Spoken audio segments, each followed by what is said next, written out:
Welcome back to the podcast, everyone. What's percolating? What it do? What's Today, up? I'm with three very special guests.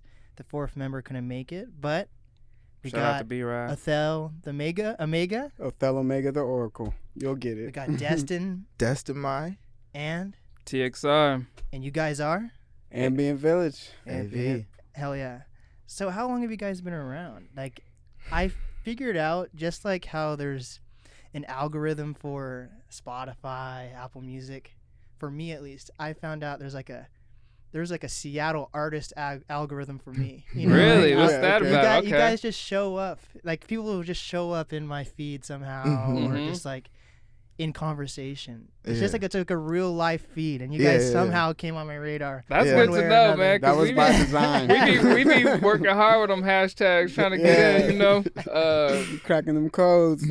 Yeah, I think how we got started is like a multifaceted answer because it's kind of like the MCU. Like we all have our individual stories that came together, you know. And so, I mean, you guys want to start. Yeah, basically, I've known Tony for like over a decade. Yeah. And Tony TXR. TXR for over a decade, and he taught me how to make beats. I was already in music since a young age, and that's his little brother Oh, okay. right there. And Wow. And yeah, I mean, I've been rapping since like the 6th grade, or actually the 4th grade. That was like I made my first rap. But like in music class, they had like this thing like I have a car, it's made in tin, nobody knows what shape it's in. And I used to go to the playground and I'd be like, what shape it's in? And everybody was like, you know, all the little kids were like, oh, and like wow. that was like the spark, you know. And then like I didn't even know that. yeah, I didn't even know that. yeah. That was like my first, like, it wasn't something I wrote, but it was my first time taking like the music class shit and turning it into a rap, and I got a reaction, and you know, and then like also my mom, she used to like, they used to have these spelling. I don't know if like back in elementary school, if you used to have like where they give you 20 words to know how to Yeah. spell. Yeah. Every time I passed a test, my mom would put the test with all the words I memorized on the wall, like, and so from there I've been good with words just because it was like positive affirmation, like, oh, I got it right, you know. And I had to you read know. the dictionary, so I definitely know. Oh Damn. shit! See, yeah, I didn't They even. my parents made me read the dictionary and then write my own definition for the already word that had the fucking definition. Damn. Damn, your parents was on it. They were man. trying That's to what's up. get you out the room, bro. That's what's up. But yeah, it was started from that, and then 6th grade is where I wrote my first rap. But back then I wasn't, you know, I was just trying to copy like what was on the radio. So like, Okay. like my first bars, I shot like 20 niggas and like, you know, like sold like hella pounds of drugs in 6th grade. You know, it was all cap, but I was just mimicking what was heard on the radio, and then like, you know, high school started making like, you know, that's when I recorded my first shit, you know, like I first heard my voice on the we were recording on Audacity. Okay. You know, super Audacity. bootleg. It was like, and we used to get beats from SoundClick, you know. Okay. You know, I don't know if you remember SoundClick, but like all the beats sound the same, and they sound like, you know, like it has a DJ's like, you know, because we didn't pay for them, so they have like in the middle of the verse it'd be like DJ Blacksmith, like, and like, you know, and it was hella bootleg. So 17 is when I started making my own beats, because it's like in my head, like, it's either I want someone who sounds like Kanye West, Pharrell, or Timbaland, and nobody I knew could make beats like that. And so I was like, fuck, I'll figure it out then. You know, I know exactly what I want, but I just got to figure out how to make it. And so I started messing with Ableton Okay. at 17, and, you know, didn't sound like that. It took like 3 years of shitty ass ringtone sounding beats to get my sound, you know. Yeah. And then 17, started really recording. Like, I have an album called First Impression on Spotify, and that's where I started really like rapping about myself, you know, like, or just, you know, sharing my story. Like, it wasn't about what I was hearing on the radio, you know. And like you know, my flow started getting a little better at 17. That's where everything clicked for me. Like, I used to, like, when I was younger, I used to always try to memorize rappers' verses. Okay. And, like, every time I would memorize it, it just felt good. Like, my heart would be pumping after I got a whole verse of someone else's. Like, I can do it in the song. And, like, you know, I feel like that's where my flow kind of, like, kind of came out of. It was just mimicking the rappers that I liked, and then I just made my own out of it. Wow. And that's like Andre 3000, Tupac, Jay-Z, Common, you know. Yeah. Rakim, Big Daddy Kane. Rakim, yeah, Big Daddy Kane. And so that's where like my flow kind of came from, just mimicking, trying to memorize their verses while I'm listening to it, and just getting that adrenaline rush every time I got it right, you know. And then, you know, fast forward 17, I'm making beats. Didn't take until I was 21 to really like have a beat that I want to rap on, you know. And then, you know, around that time is where I met Gabe around like, I was like 18, and we started performing around Seattle. Like we were everywhere under many aliases. Yeah, you know. But we were always spitting though. We were always spitting. So how old is everyone? Like, how old are you? I'm 29. Just turned 29 like a couple of weeks ago. Okay. And how old are you, Destin? I'm 23. 23. I'm 29. Oh shit. Yeah, we got. Oh yeah, Greg talked about that last time. You know, we know a lot of the Seattle, I feel like, habitat in terms of like, you know, 24 and up and everything. We pretty much seen everybody perform with most people. You know. Shout out Ass too. She's not from here, but she's dope. I just want to say that. And what part of Seattle are you guys? Where are you from? Oh man, from all over the place. I was born in Belltown, but my family moved around. Like at the age of 21, I've lived in like 24 places, you know. Oh gosh. And so it's like coast to coast. Yeah, I've okay, like pretty much to summarize it up, my elementary was like a mixture of Atlanta, Linwood, and Seattle, like downtown Seattle. And then middle school is a mixture of Kirkland and Renton. Okay. And then I actually went to middle school with Greg as well too. Yeah. Do you know Bryce then also? Oh yeah, I know Bryce. Honor rolls. That's the Bryce. whole crew, you know. What's it called? Yeah, I went to school in the same area. Like I used to see That's Greg on the hilarious. bus all the time when we'd be on, like, you know, him, Kano, BBJ. We used to that's how, like, you know, we before we were old enough to go to like 21 and like go to shows. Yeah. I'd see those fools all the time on the bus, and we just be like, you know, meet like smoking at the like bus stop, or just, you know, just it'd be dope, like, you know, you're on our way going somewhere, and it'd be like the 230 or the 234, the 255, all those buses. Like I always see those fools on, you know, and we used to always link around like downtown Kirkland. And Destin, did you meet all those guys through him, or like have you just made your own connections? Yeah, where were you in all this? They used to come over all the time, so yeah. Yeah, they were a little older, so like I was always the little homie, like making my own music. Yeah. But I'd always see what they were doing, so I was like, damn, like, okay, if they're doing that, like, then I'm trying to make my own like version of that, because obviously I didn't know what they knew, because they had been doing shows and like collaborating with each other, so it was just dope, like watching everything and then just being ready when the time came. Wow. Yeah. And how could you tell there was a difference between them being like artists who want to be part of the scene and SoundCloud artists? Because, you know, like I feel like everyone has a brother or a cousin who's like a fucking SoundCloud artist. Yeah. I think so. I think it just kind of depends on, like, I think a lot of people just don't know where to make it. So like they just know SoundCloud. They're like, okay, that's what I got to do. Like, I don't know. And I feel like also too, the thing that's dope about like our dynamic is Destin's like from the generation behind us, you know? Right. So it's like me and Gabe's era, we like, you know, that's like the mixtape blog area. Like that's when the J. Cole's came out, the Currencies, like, you know, that's where you would get the mixtapes from the online. Dat Piff. Yeah, that shit, you know. That Like, big but- exclusive. Yeah, and like Destin, his generation's, I feel like his is kind of the SoundCloud era, like, you know, so but that comes like with a whole nother dope sound that comes with it too, you know. So it's like that's kind of like where I see like I feel like a lot of people in your generation, like they have that sound, like that Tentacion, like Lil Uzi Vert, like, you know, and you know, we still got that too, like we get that from Destin, so it's like we've kind of learned, like I feel like he's picked up things from us, and like yeah, that's he what I was keeps just us about to fresh. say. Like, I feel like that's dope, because then it's like my generation is missing that element from the previous like bars and, you know, like traditional like hip hop like values and Yeah, like values, what yeah. you know, we get that it's progressing. It's gonna sound Mhm. different, but there is something it came from. It's good to Yeah. have a bridge. And Yeah. a bridge, you know. So Othelle, what's your? Is it Othelle? Othelle. Othelle. That's Or my triple that's O. my grandpa's name. Yeah, we Othelle go. Omega the Oracle. There's 3 O's. There's triple O. Othelle Omega the Enigma, whatever. But yeah. And that's me. what's your background? My background is I basically. I like your beard, by the way. Thank you. Yeah, I had to pick it out before I got here. He was looking grizzly. But yeah, you know, my background's from the 425, 206. I have family members from Central District. Spent a lot of my summers in, you know, going up to Parnell's and getting a freeze pop or whatever. And then, you know, from then I met, you know, I started working at a young age. I was like 14 years old.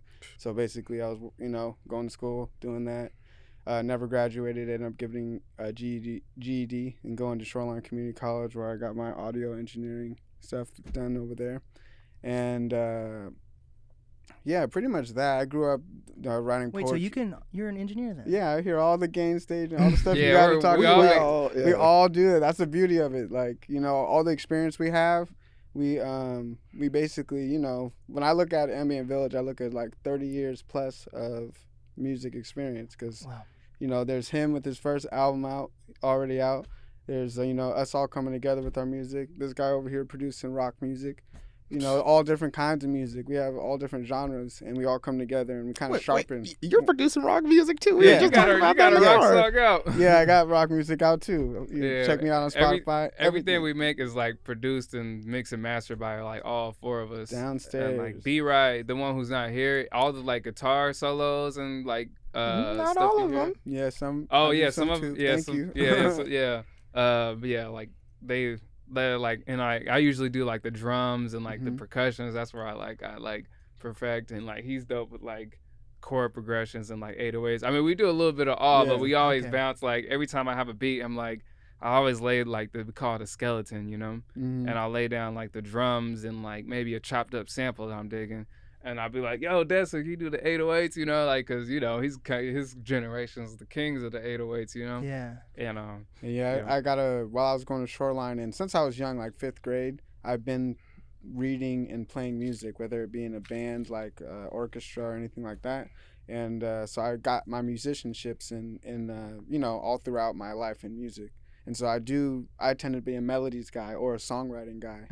Or something in it, but we all produce, like, you know, there's some songs where it's literally mostly one of us doing it, Mhm. but most of the music we all touched it in some kind of way. That's Mhm. awesome. But yeah, so that's my origins basically. I met this guy and we've been rocking ever since. And just because this is his little brother, we've grown to all love each other. And we all call each other. We're all brothers, and we're a village, really. Hell Yeah. yeah. All the It cultures, takes a village. all the cultures blend together there and become what you hear in And- this digital. And Destin, you just released your first single? Yeah. Mm. So what took so long?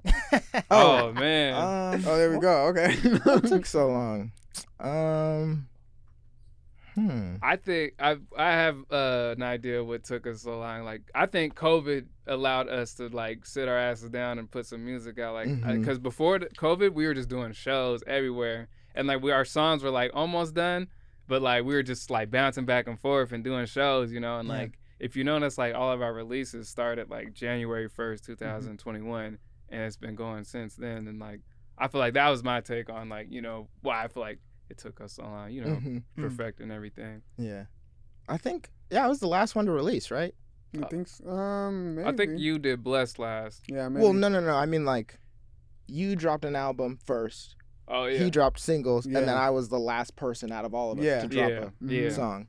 Mhm. And I think that just kind of came with, like he was saying, like we kind of based our rollout almost kind of like the MC universe. Okay. So like every member in Ambient Village has their own relationship with music and how they got into it and what they were doing. And it wasn't, I feel like, until like 2017 till where we all kind of consolidated. Yeah. And I think with that, as we were kind of like making songs together, it was like, okay, we got, you know, hypothetically like, oh, okay, Tony's got like 5 songs. He's got like 5 songs. I got like 5 songs. Like, what can we do with this? And I feel like as time progressed, it was like, we kind of came up like, okay, we'll have like almost seasons, like Tony season, Othelle season, Destin season. I feel like that was kind of a part of the rollout is making sure when Tony drops his single, I'm not dropping my single at the same time, and one of us is, distracting from the other. So, and there's a lot that goes on behind the scenes of dropping of music. We don't have to get into the whole conversation, but I do think that is something that makes Ambient Village different in the sense of we all handle our marketing, we all handle our songwriting and conception of it. Together or separately? Together. Oh yeah, all we together. Literally do it all together. If we live in the same place, so it's like studios. We downstairs. live in the same house, shit in the same toilet. So we are of each. That's how we basically we do all that stuff. So like even in COVID-19, the COVID whole thing, that was artist development happening without a label doing it for you, without anybody else pressuring you. We took all the struggle and growth within COVID, and that's really what you hear in our music coming out, and all of it's positive. You could fact check Rap Geniuses. It's all positive. You could hear it all happening in there. Wow. And all the quarantine all creation. the stuff. And that's really what it takes. The fact that when you drop a song, you got to have promo coming up to it, blah, blah, blah. Why have multiple songs come out right at one time when you can have one song come out with a whole bunch of promotion behind it, whole bunch of sharing and all this going on, and then wait a week, drop the next one, or wait a month, drop the next one. Maybe you drop a 3 PCP. Maybe current events are happening where you want to drop a project that's related to that. Just off of expression, not just off of making a profit of the scenarios going on, but just off of expressing, because that's what makes Ambient Village different. Yeah. We're not clones. We're not. All of this stuff is a reflection of us. It's not like trying to imitate something already on the radio. Didn't you get like a billboard for your? Yeah. That was hilarious. Yeah, that was fucking dope. It was hella funny too, cause that was your birthday. Didn't you release it on your birthday or something? I released it on my birthday. Yeah, it was on his birthday. That was the plan. Yeah. Yeah, on my birthday, I think my girlfriend Ellie, who's in the band Them, she drove us to she drove us to Tacoma for breakfast, and we're like driving there, and I was like, damn, Tacoma's pretty far, like, but I'm down if it's a place that you want to go, like, I'm down.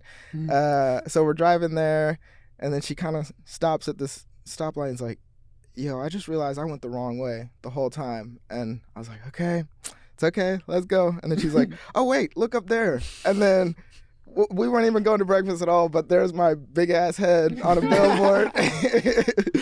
And yeah, that was like the best birthday gift I could have ever got. That shit blew my mind. Yeah. I'd love to. How'd you guys meet? I'd love to hear that. So we met. It's kind of funny. We met. I work at Trader Joe's, and I was just doing my own thing at work, and we saw each other at Trader Joe's, but we didn't I don't think we talked or anything. We just saw each other in passing. Was she like a customer? Yeah. And unbeknownst to me, she saw my name tag, and I guess I'm the only Destin in the area, so she looked me up on Instagram. We followed each other, and I was like, oh damn, she does music, that's dope. So I didn't put two and two together, but I just thought I followed her and was watching her music, but the whole time she was stalking me on the Instagram. It's but out. Yeah, so we kind of met digitally and physically briefly, and then we were both on Tinder, and then we matched, and I was like, oh shit, I know this person. So yeah, from there we just. It's like three's a lucky number. Yeah, exactly. Behind the scenes, she hunting him down. Yeah, she was. Yeah. It was love at third sight. He had no chance. That's awesome. And do you guys connect on releases on songs also? Because they just released their first song. Oh, yeah. So I actually produced their first song. Oh. And recorded and everything. And Ellie and I are the dynamic duo. She does all not all. I'd say a good percentage of the marketing for them, and we kind of coincide with each other of how the strategies are going to be executed for both groups, actually. Wow. Which is dope. Are you guys both moving to LA together, or what's going on with that? Yeah. Okay, tell me about that. So originally, actually, before the pandemic, Ambient Village had this kind of rollout strategy to do all these shows before we drop music, kind of gather all this attention, and get people looking at our name, because we didn't exist before then. So then we kind of have a buzz going, doing shows at Chop Suey, Folk Life, KXP Stage, and doing a lot of dope. Like we were maxing out our potential for not having songs out. And after we did that, we kind of gathered all this attention to drop our songs and then do more shows. And then COVID hit right at the peak of us like executing that. So we were supposed to gather all this attention, drop songs, and then all of us moved to LA to expand on that. And COVID hit, so it just disrupted the time, what do you call it? The time. The time timeline. The time frame. Timeline. So now me and Ellie are just going to go there first and kind of plant the seeds for us to all move over there together. So she's leaving her band. You're leaving your group, kind of. Yes. That's wildness. Yeah. Well, it's we'll be able to bounce back and forth. Like we're like, he's kind of going out there to like plant the fillers out there, but like if there is a show, like we got it worked out where we know we're gonna make it down there or make it up here. Like it's like kind of a test to the it's a test to the village to see how we can do it, because like shows are opening up here. So it's me and Gabe are gonna hold it down over here just to And does what's the you said B-Rye? That's the other guy. Does he Brian, make music at all, or is he more like your engineer type? No, he makes. I mean, he's a multi-instrumentalist, so he doesn't necessarily. He doesn't rap or he doesn't he like doesn't he's not a vocalist, but he's fucking filthy at fucking everything, bro. Like he's like crazy. Like he's good with the keys. He's good with the guitar. Like, I met him. I used to work at Nordstrom's. That was like one of my first jobs. I was a dishwasher. Okay. And he was the busser. And so he would just like every once in a while, we used to hate our jobs. So he would come back with the silverware and start beating on the table, and I'd freestyle, and that's how I met B-Rye. And Hustle and flow. Yeah, and literally like my first album, that's just me. Yeah. Every single song B-Rye did something on, so that's like the chord. Like you might hear some chords or some guitar solos. Like he has a touch on every single song that we've done. Wow. And he's like the unspoken hero of Ambient Village, because we're like the rappers and the singers and the ones performing. He's a little, he's a little shy. Like he doesn't do it for like the spotlight. He just likes the vibe. Yeah. I wouldn't even call it like shy. He's just a person who doesn't exist in the spotlight per se. Like you said, he's like he's the unspoken hero right there. Yeah. He does it for different. He literally can touch any of us when it comes to playing an instrument. He actually, Brian taught me how to play music. Actually, same here. He's taught me music. I could not play by ear before, and I was 22 years old, and this guy just showed me. He showed me he cracked the code. Yeah. Somehow he cracked the code, and now I can pick up a bass, a piano, a guitar. I could pick up any of those instruments and play along to whatever song, as long as it's not like an Indian Bollywood song. Or like So this is for Brian. He is here in spirit. He's like the Mike Dean. Like how Kanye West has Mike Dean. That B-Rye is like the Mike Dean of the crew. Like he's like he's pretty dope. He's filthy. So are you gonna be there for music, or do you have like a job lined up? Like how are you gonna survive in LA? I was there for a week and spent $1,000. I'm like, what? And on basic shit, I was like, holy fuck. So I'm just gonna transfer Trader Joe's.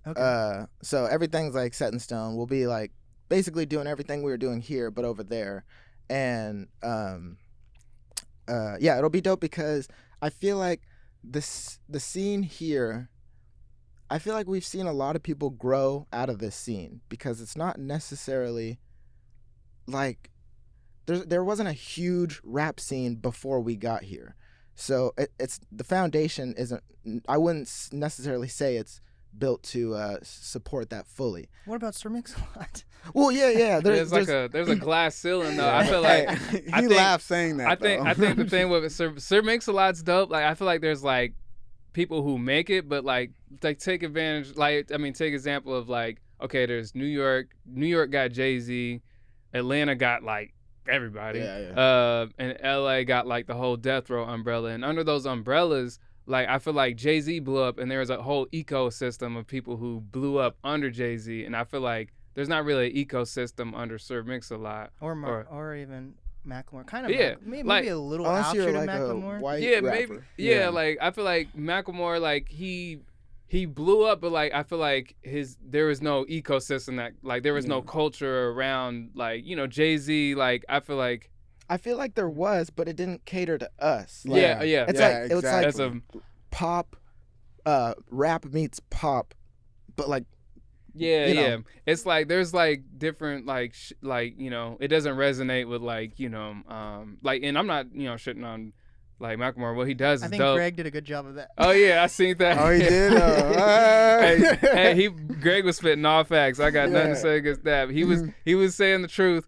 I don't necessarily think there's anything bad with that. It's like Nirvana, like they set a foundation for a certain amount of people. Yeah, and that off of what he said, the Nirvana, like they left the umbrella. Like if you think about it, everyone who's running the venues are like leftover people from the grunge era of the '90s. That's why there's no space in the like market space of money making in hip hop. We don't have no ownership in these venues or like.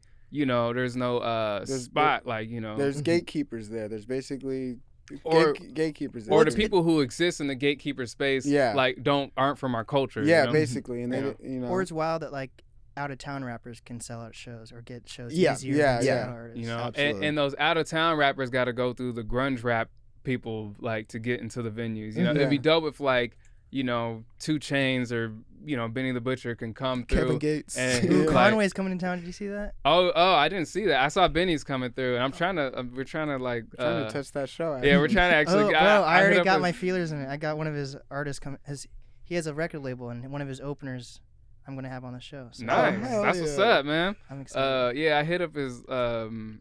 Yeah, we're still working on it. Hopefully, it goes through. Like, I don't want to say it's not gonna happen, but I'm not gonna say it is happening. But that's like we're in a space where we're trying to upgrade our shows, and I feel like since there is no person who we can like hit up like I can't hit up Showbox to get on, so you got to hit up the outside people's like, so I hit up like Benny the Butcher's booking tour manager, and like that's the way to get on. Damn, that's wild. You have to hit up some out of town artist. That's the only way to get on, man. And it's like, and that shit I feel like doesn't exist in like like LA or New York. Because you just hit up YG or someone and be like, and it's like, or like maybe the person who's throwing the show probably is cool with YG, or they're just from the culture. Like it's like, oh, I got this venue to put hip hop artists on, like, and I feel like that don't really exist in at least I haven't seen it yet. It doesn't really, it does not really exist in Seattle. Yeah, and just the fact that they not yet. Yeah, not yet, and it's like it would, and if it did. Hip hop in Seattle would be way more popular. We know hip hop is not the main thing here. Even since Macklemore was doing it, but like you said, culturally Macklemore is different than us. And that's not even to say that there's not dope rappers in Seattle. There's definitely dope rappers. You don't in think Macklemore wears dashikis? I mean, he probably does, but not. I bet you he thought about it. That's before a cancel he put picture one that on. people are waiting for. I mean, hey, if he does, they probably got dashikis at the thrift shop, so you can probably pick up one of those. I bet you when I put my dashiki on, I thought a lot less about it. Yeah, but I feel like as far as whatever he wears is whatever. But as far as sonically, the music doesn't it works for people, and I fuck with it because it's positive and it's from Seattle. So that's why I stand behind Macklemore. Like I don't personally listen to it, but like whenever I see him winning, like it's like okay to see Seattle's doing her thing, but like I just feel like there's no umbrella. Like we don't have OGs who got like the generation before us didn't have money to put us on, and the generation before that didn't have money to put them on. It's hopefully that starts with us. Like it's like I'm not saying we're like it's Seattle sucks and it'll never exist. It's just it needs work, and we got concepts of how we got concepts how to bring it back. Do you think all you guys make different genre of music? I know Destin makes like pop rap, like he was kind of talking about. Well, I'd say each of us individually makes a bunch of different genres. Yeah. And that like what's out right now is just a test of time. Yeah. Like once there's more time we'll have individually, all of us, more genres, I feel like. Yeah, 'Cause- like we're like 6 months, like creatively we're 6 months ahead of what's already out, and it's frustrating because we gotta like what we're performing is new shit online, but it's like old shit creatively because we Yeah. got like like my album's almost done, but that's probably not gonna come out until like winter or spring. But creatively, that's where my mind's at, and I'm like that's where my excitement at. Like every time I'm like making some shit, like so my mind's on like seeing sounds, hearing color. That's like my album. But like I mean I'm still excited about the shit we have out now, but it's like the You're sitting on things. Yeah, Yeah, we're yeah. sitting on them. yeah, and it's like and the only reason we're sitting on them is because like we can't put it all out at once, so each one has to get their time to shine. And that time, that the little space between the releases, we can create a bunch within that, so it's like we're almost buying our time. Like it's like it's good we're ahead of time. Like that's one of the things that we've been like. It's like a time limit. Like okay, we're 6 months ahead. Like let's keep that cushion. That way we're not like stressing about getting a song out. Because because it's almost then like a conveyor belt. Go ahead. Yeah. Because then at that point, like I feel like the drawback of a label who doesn't necessarily have full empathy for what it means to be a creative artist, we're not pressured. All the stuff that we're sitting on, it's done. It's done in the sense that like there was no pressure when we created it, so it's expression without the pressure of deadlines and stuff like that. And what's dope is like a label would expect you to create that cushion, Yeah. but we created that just off of knowing the culture and knowing what we have to get done, and really without a valuing label. that peace of mind, the peace of mind to create. Because we're like I feel like hip hop is one thing. You, especially as a black person, as a child, you could be an expressive person in music, do that or play basketball type stuff. And I feel like a lot of people just like pick up a new hobby and they want to do it. Even here, it reflects in the younger culture of hip hop. Here is a lot of it. An artist could just be someone who's writing down music and spitting into a microphone. But our artistry is different. Our artistry is like literally producing the creative part of it, the writing part of it, the whole story and subject matter and concepts displayed is all that. And some artists will have to go to some place to have it done, some place to have help. They might not even have wrote it. They may or not even produced wrote it or produced it. They may not even know music theory. It's obviously you don't have to. But I'm just saying that the creative process That's what makes us different. That's what makes us different. Yeah, it definitely helps to know music theory. So. But yeah, I mean, also to answer your question earlier, like we do each have like our own like styles that we bring to the table. Like B-Rye, like I said, is like has like a Mike Dean, Neptunes type texture to him. Like at least that's like he's heavily inspired by Neptunes. Mike Dean's dope. Yeah, Mike Dean's dope. Like I throw the Mike Dean thing on because that's kind of something. I mean, he fucks with him too, but I see that in him, so I always say that. And he's always like chill, because I be hyping him up way too much. Like our bio, like on Spotify, like I had to edit it because I was like, I put way too Mike much. Dean. I put way too much sauce on B-Rye's name. He was like, hey, chill, man. Like, yo, I'm honest. And like I feel like my background, like I'm more, I don't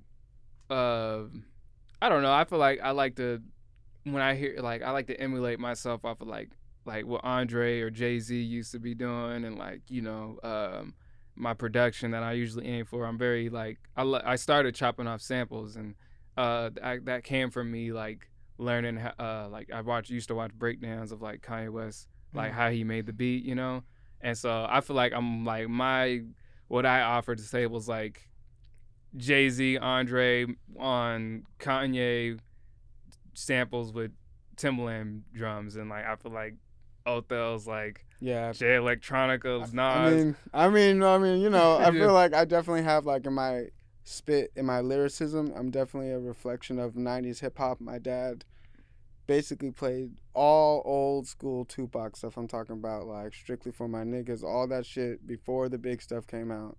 And I kind of got that kind of like in my head as what I like to listen to in the cadences. Not to mention Nas and all those East Coast rappers, even West Coast rappers too. Like definitely, I can't, West Coast rappers, like I got love for all of them. I'm kind of like being in Seattle is like a melting pot of all the stuff I got to listen to and be shaped by. Yeah, he's like the poet of the crew. Yeah, like, definitely like, am more like, I love Rakim, Jay Electronica, man. He's like, definitely shaped me listening to his rhymes and stuff like that, and just the concepts that it could be about more than just money women and, you know, stuff that I didn't see as always positive for my community, which really matters to me in my music.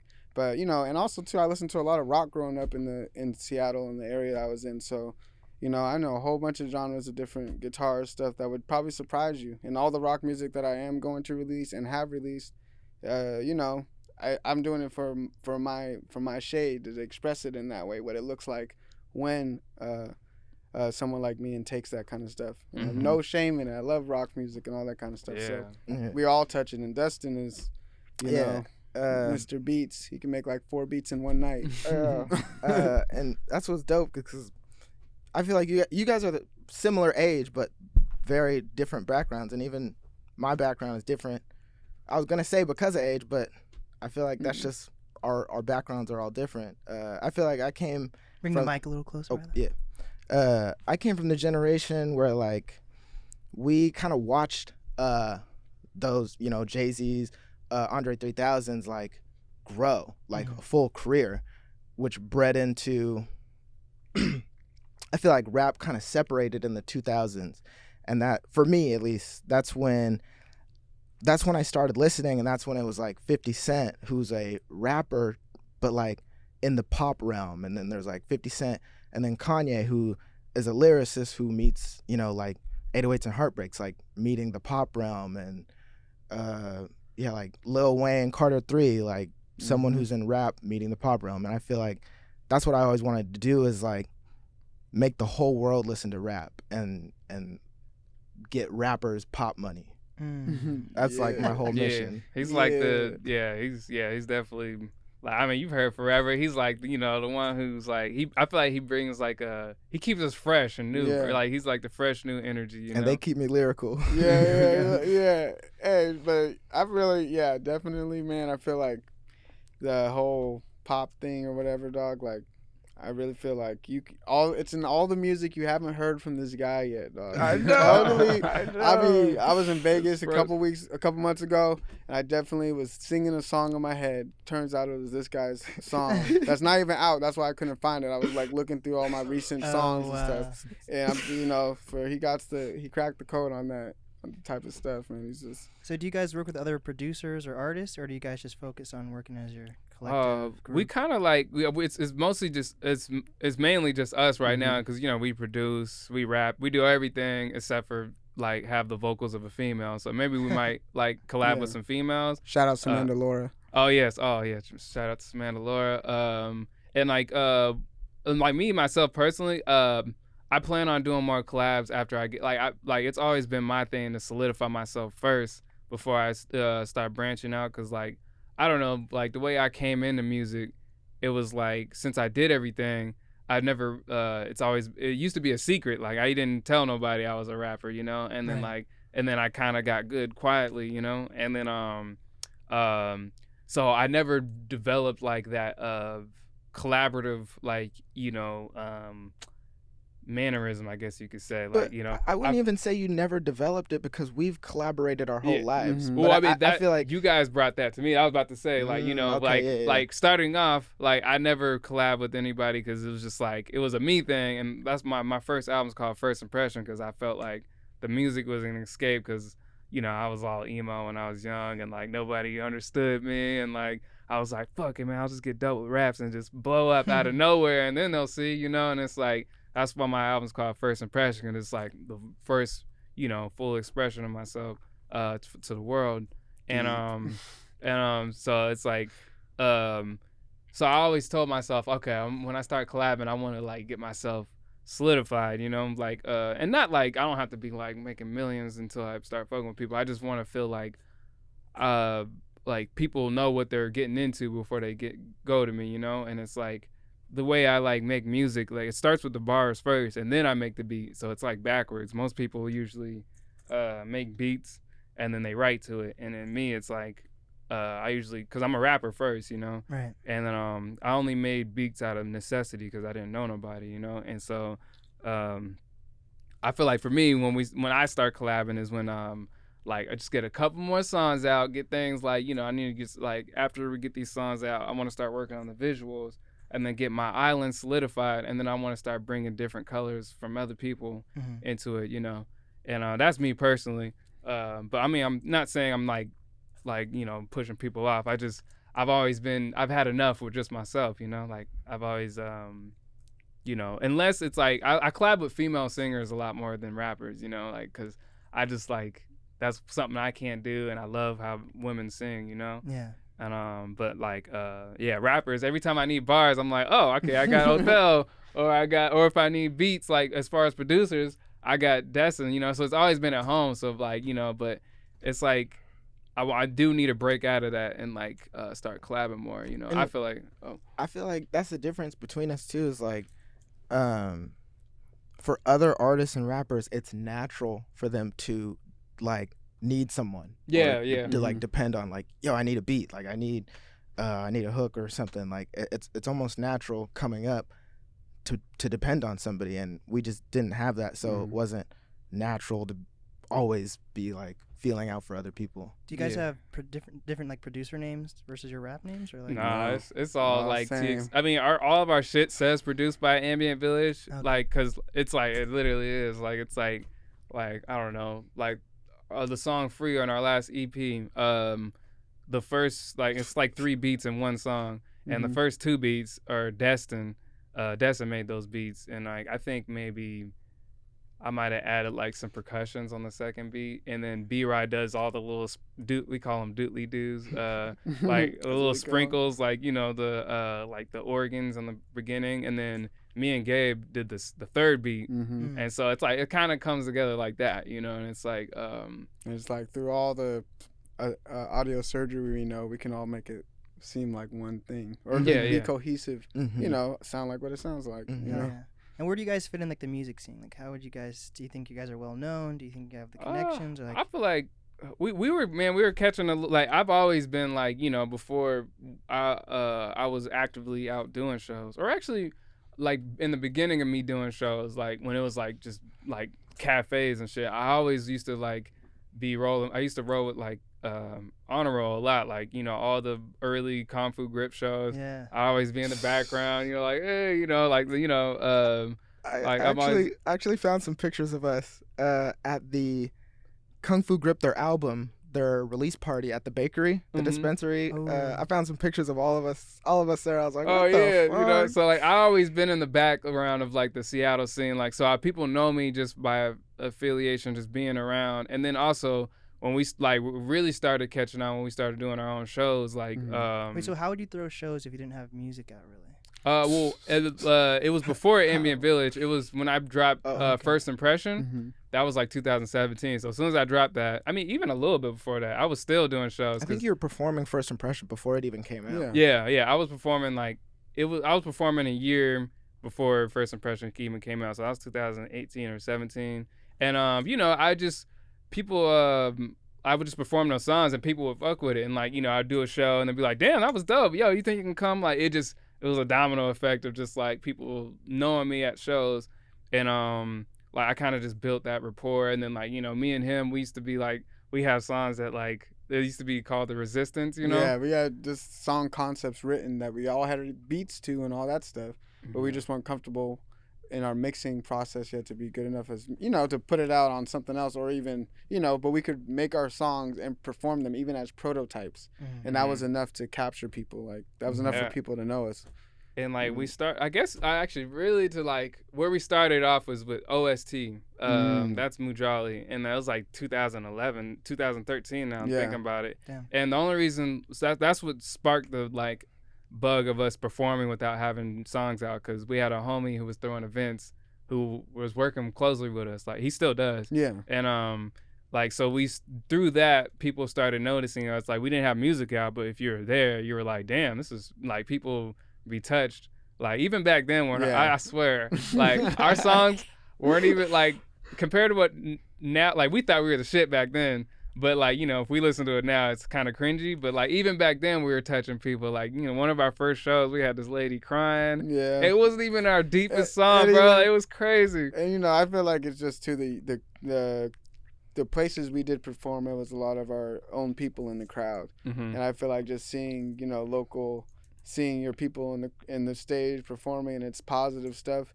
we've always been reaffirmed, you know, by our community Yeah. of our music being good. So we didn't know necessarily anything different than our music. You know, that we were good enough for people to clap and want to get our music out, wanted to know if our music was out. That's always been a thing. Yeah. You know? And to kind of add on that community thing, I feel like, like before we had any music, it was like we knew Greg Cypher, we knew Mr. Hentai, and like all these people that they knew our music in the behind the scenes. They knew how good we were at rapping. So it was almost like all the scenes that, I don't know, like. Yeah, it's like, because like some of our first shows, like, you know, one of our first shows was like, it was a lot of people, other people's like was getting out. Like one of our first shows was Dex Amora. Didn't we perform? Oh yeah, we opened up for Macklemore. We didn't even know. See, and like it was wouldn't like, even believe. Now she's gonna go fact check. I wish she would. I didn't even know.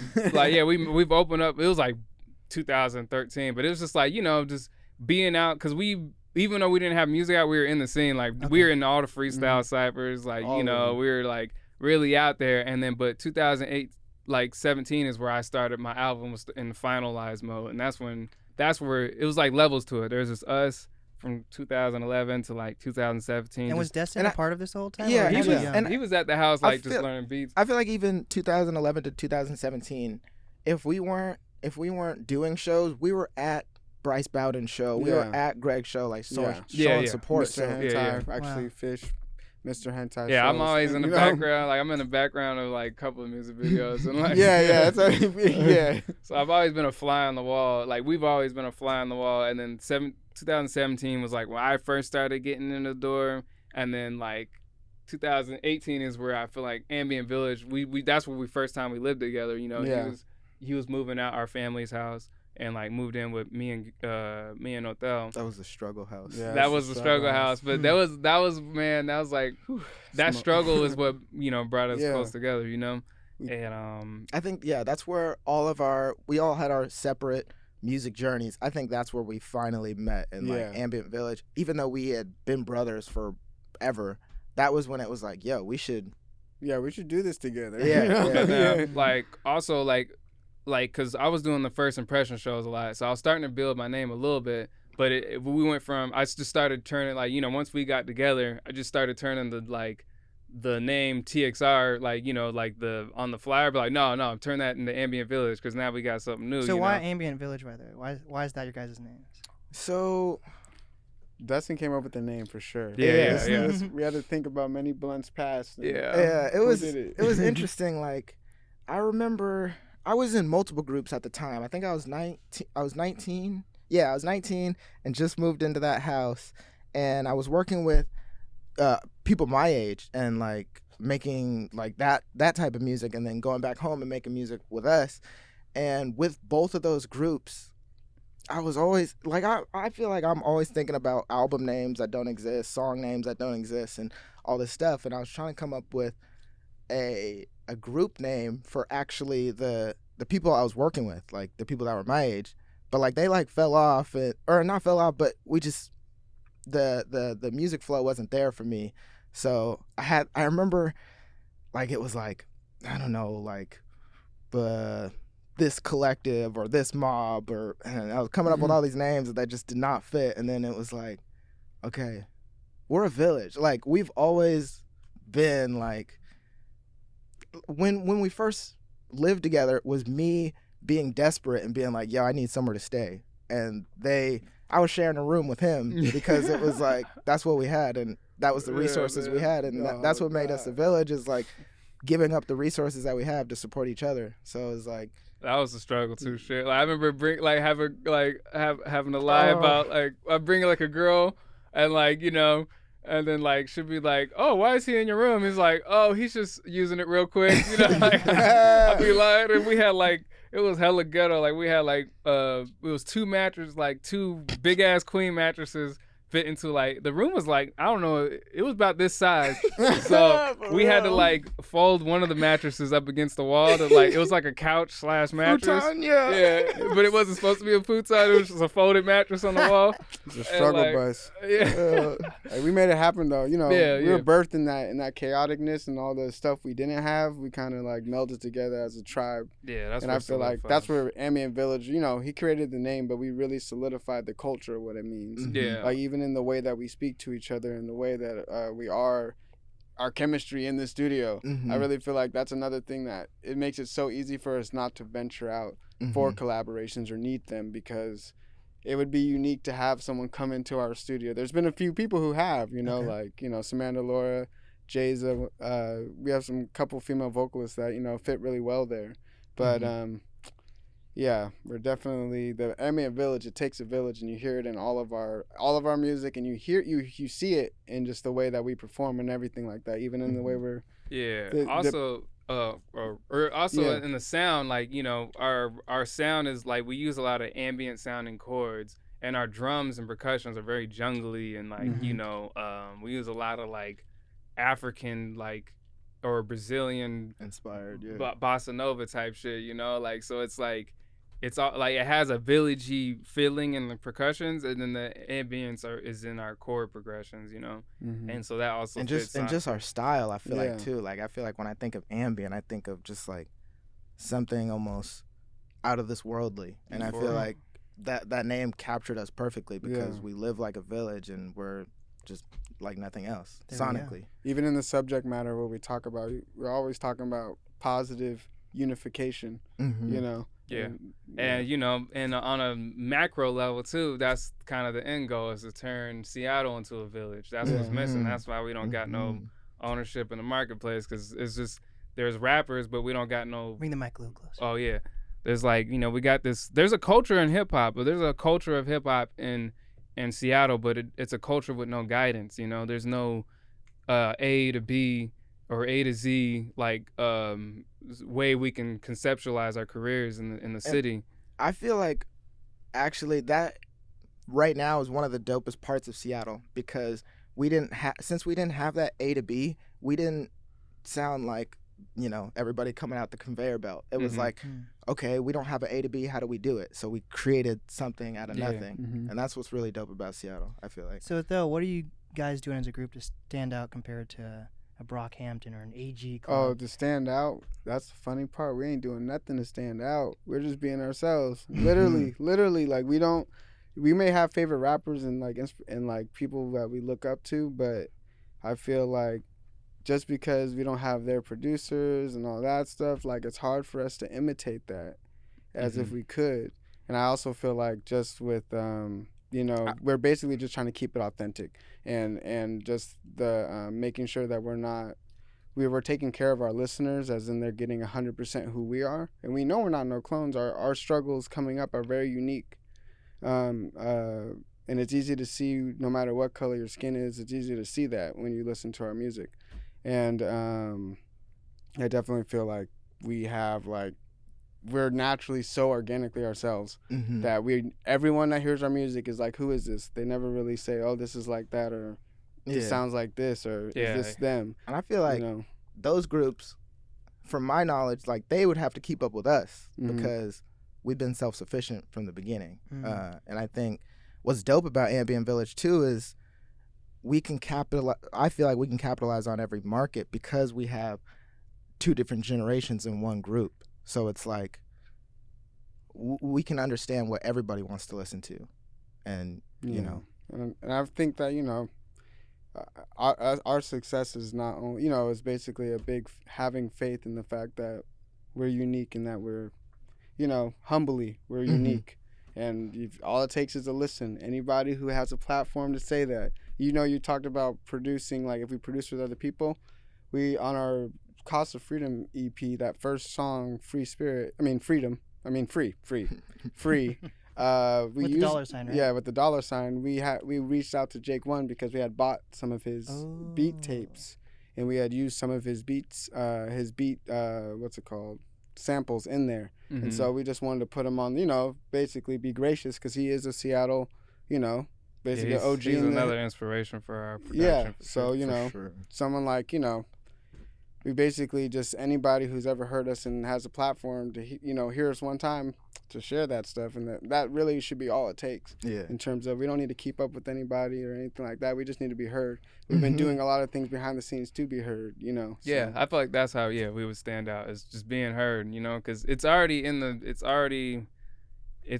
essence of the music, and the next hurdle is just getting it heard, Mhm. And I feel like I could say confidently that nobody sounds like us, and we don't have to worry about anyone sounding like us, and like even if they have there's a crew named Village Ambient, it won't be the same because we all have something unique to offer. Like our individual, even if you listen to our individual songs, because we have singles under our own names. If you listen to our own songs, you wouldn't even think we were in a crew probably together, unless it's I mean, there is you have a song with Destin's background vocals, and I got a song with your verse on it. Michelangelo, right? Yeah, Michelangelo. Yeah. And so, so I mean, we all have different energies and flavors. And it's like 3 different seasonings, and you mix that seasoning, it tastes like something else. Like if you got nutmeg, vanilla, cinnamon.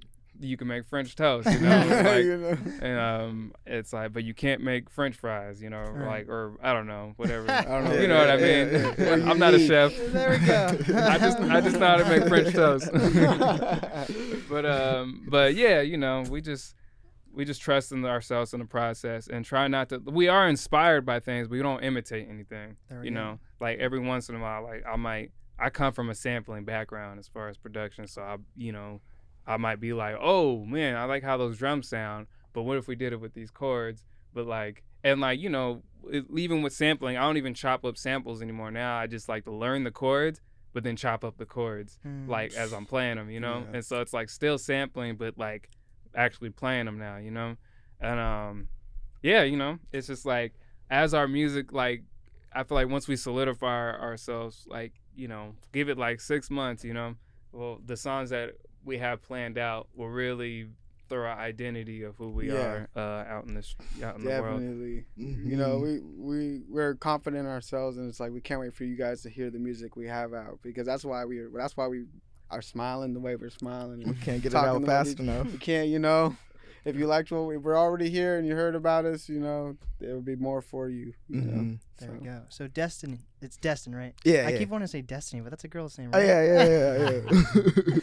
How do you feel that the Cost of Freedom, your guys' project, was received in the music scene? Because right now, the Martial Law Band album, it was released back.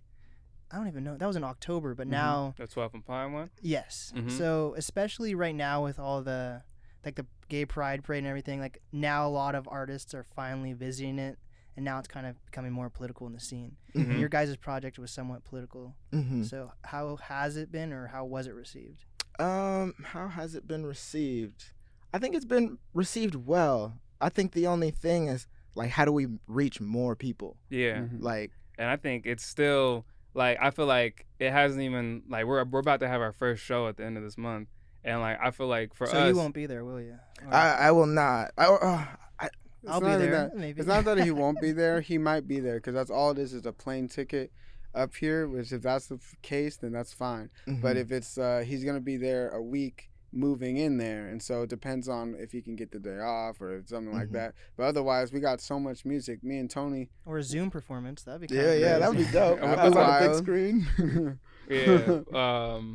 Yeah. But I think it's been received.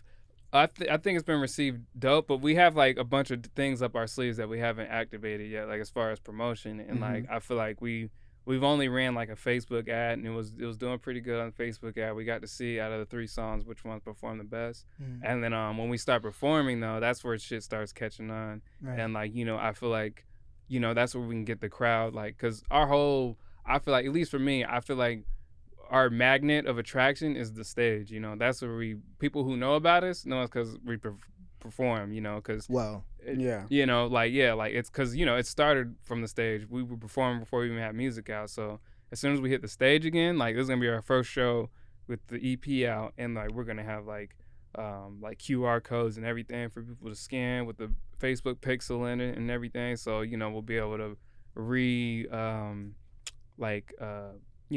reach them again with the next thing coming through. And I feel like that's where we'll really start. Like, I feel like it's a long run type thing. I feel like by the winter time, it'll really start like catching on, you know, and We just gotta set it on fire first. yeah, you know, just it's gotta- like the fire's there. We just got to put the gasoline on it, and these shows is the gasoline. You know, that's where we'll bring a big bulk of the attention to it. You know, And especially too, even with like us dropping the tape and all our friends in the know about us dropping the Cost of Freedom EP, I feel like I mean, me personally, and I know we've all had stories of people coming out the woodworks to thank us of that. You know, to pay, they go to our Bandcamp to buy it. You know, we've also had it listened to by people that are, you know, behind the scenes somewhere. You know, like close, like when we had, I don't even know who the DJ was. Oh yeah, we were on KXP with. KXP. Oh yeah. We Oh, also had it was on the KXP. Wow. TDE DJ listening to it on his little live stream Mac show. Rock. Yeah, Oh, he was shit. bumping it. Yeah, and like, you know, literally he was bumping it, listening, playing it for the live, and people were commenting on it, and it was all love, literally. Yeah, So- everyone who hears it, they love it. So Yeah.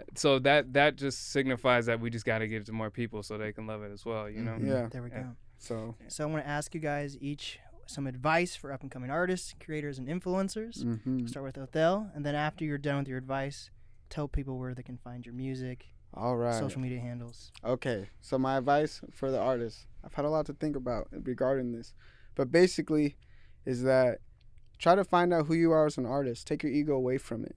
See what strengths you do have and you don't have, and if you don't have the weaknesses that you have, try to add people to your circle that can complement those in the most positive, non-toxic way, the most frictionless way.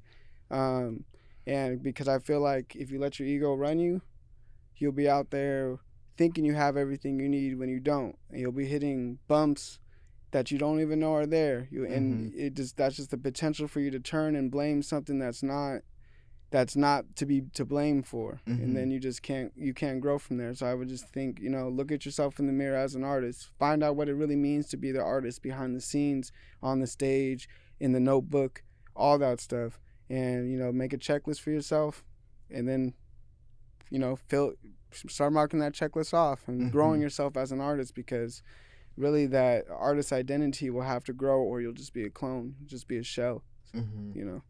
So that's my advice. Othelle Omega The Oracle. Othelle Omega The Oracle. If you search that on the web, I will pop up. I got music on iTunes, Tidal, Spotify. Got like 3 songs on there. I got The Cost of Freedom is on there too as well. And I feel like, yeah, Othelle Omega The Oracle on anything. TikTok, Instagram, follow me, bro. I need more followers, man. All that stuff. That's where you find her. That's how you find my music. You can also go to www.ambientvillage.com. I know my brothers will say that again, but go there. You can find all of us on there. So, Hell yeah. What was the question again? What is some advice for up and coming artists, creators, and influencers? Okay. I would say, I feel like for me, one of my biggest struggles coming up was like thinking like I'm gonna do this shit by myself, like, and that is just unrealistic. Like, I think one of the biggest advantages is to build a team, like a solid team that you can rely on, and don't be afraid to ask advice. Don't be afraid to be inspired, and yeah, I feel like also plan for longevity, not trying to blow up one thing. Like, ride the long road for sure. There we That'd be go. my advice. And what is the easiest way to reach you? Definitely Instagram, Destin Mai, Twitter, Destin Mai. And how do you spell that? Because it's not just M-Y. Oh yeah, yes, that's true. That is MAI, and then Destin is like destiny without the Y. There we go. And my advice would be like, you know, it's more so like for like anybody, you know, even outside of music, anybody with like a dream, you know, like I say like if you got dreams, like, cause this, you know, it resonates with how I came up, and I feel like if you got a dream that's like kind of unconventional and it's like everyone's telling you to go right, but your dreams are pulling you left, but like you have like a little voice saying like don't do it. Like I feel like you should just do it because like, you know, it's, you know, you only live one life and like, you know, you don't want to live a whole life of doing some shit that you think works instead of what you want to do, you know, like make sure you do what you love and don't ever get comfortable. Make sure you always sharpen that blade, whether it's like music or like, you know, painting, you know, you know, don't ever get comfortable with it, especially if it's an unconventional path that, you know, no one's going to support you until you get successful with it, you know. It's like you got to be able to depend on yourself and fall back on your own, like, you know, self-affirmation, I guess you can, if that's a word, but like, you know, but yeah, just follow your dreams, you know, don't let nobody tell you anything different, man. Like if you're onto something that they don't understand, that's always, sometimes it's a good sign that you're onto something new, and if you nurture it, it'll blossom into something that's going to inspire others to do the same, you know. And so that would be my advice to any up and coming dreamers who are second guessing themselves, you know. Those are usually people who change the world, people who think outside the box. And so, you know, we live in a world of just, you know, everyone's trying to sculpt how you think and what you say. And like, you know, it's not a lot of room for imagination. And so we need more, you know, innovation in the world. So I would say go for that. Go for dreams. You know, dreams. There we go. And you can find me at you should check out my music. Just go to TXR on Spotify, Apple Music.